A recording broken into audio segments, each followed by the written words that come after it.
I'm Kayleigh.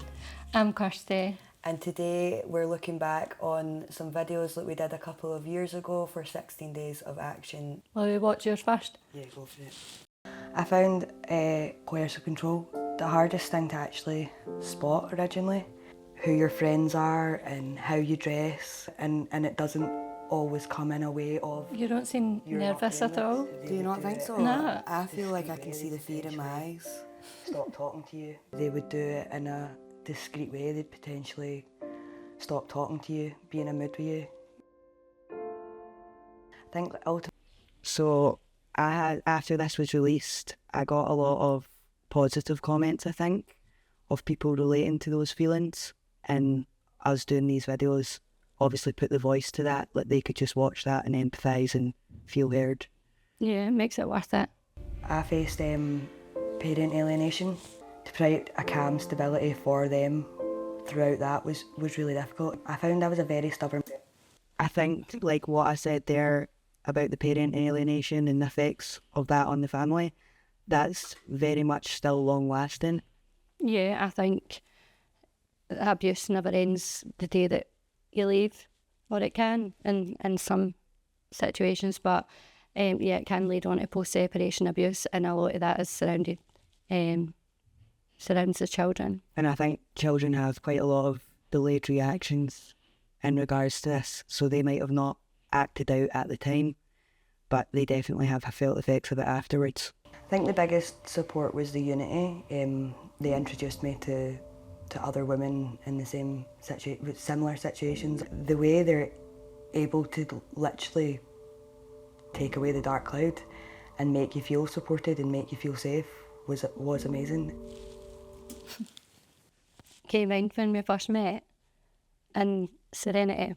I remember us all being very quiet. Very quiet. Not speaking to anyone. When they talk. And I think all of us were just really scared of being judged and what are other people going to think about us. And it was a good couple of weeks before the women started to open up to each other. And yeah, we realised we had a lot to relate to and nobody was judging anyone. Yeah, I totally resonate to what you said. And I think as well, we were just used to being prejudged and being vulnerable is so foreign. Whereas I think it was normal to not tell people what was going on and keep this to ourselves because we want to look like we're boss in life, until we went into these rooms and we started opening up to other women, and it was okay to let that kind of guard down. It wasn't a failure to need help. Yeah. Awareness is the biggest thing. Like that was my problem. I lacked awareness. I think my advice would be you have no idea how quick your life can turn around, and it sounds so unbelievable that things can change, especially when you're in a dark place. I think we made it believable, but it's really possible. Absolutely. My hopes are to... How do you feel about that woman? I said there was something that was so true about that, and I can say everything I dreamed of, I achieved, but that also isn't the full part of the healing, and I think that came a little bit of a shock to me. I kept thinking if I got to this achievement, everything would be fine, and that's not how life works. There's still the pain, there's still the trauma that needs to be worked through, never mind all the dreams that were coming. How do you feel watching the woman on the screen? Do you still feel like that's you? Do you feel it's a different version of you? I'd say I'm a lot more confident. I'd say the aim of what she was doing to what I'm doing is the exact same. I so believe in enlightening other people and making support available for people, and that's why I'm here today and why I'm doing what I'm doing. Mindsets have changed, they constantly do. So I don't agree with, she thought everything was going to be fixed tomorrow. Everything's not fixed tomorrow. No.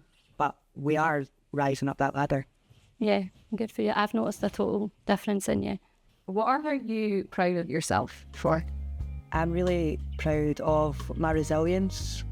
I feel like if you want to call it rock bottom, it's not a bad place to be at, because the discovery of yourself that you learn there is unbelievable. So my resilience is what I'm proud of going to rock bottom and getting back up every single time. What do you hope your children take from your story?